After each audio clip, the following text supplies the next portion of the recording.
नमस्कार मंडळी. आज मी मार्केटमध्ये गेली तर मला हे आंबे मिळाले.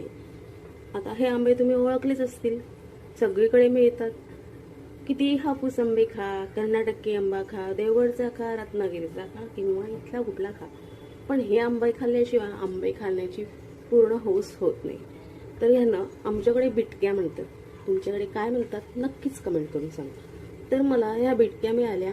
आत्तापर्यंत 2-3 वेळा खाऊन झाल्यात, पण आज मी आणल्या तर मला असं वाटलं की मी तुमच्यासोबत शेअर करावं.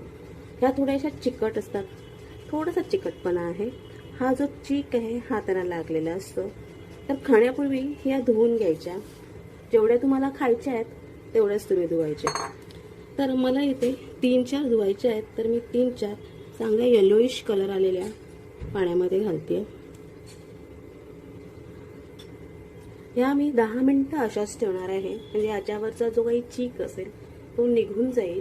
आणि ह्याच्यात जी काही गरमी आहे, आंब्यामध्ये गरमी असते आणि हा गरमीचा सीझन आहे, मग ही गरमी निघाली पाहिजे तरच ते शरीरासाठी उपयुक्त आहे. मग ही गरमी निघाल्यानंतर ह्या आपण धुवून घेणार आहोत. तर आता 10 मिनिटं झालेली आहेत. त्यांचा चिकटपणा पूर्ण पाण्यामध्ये मिक्स झालेला आहे.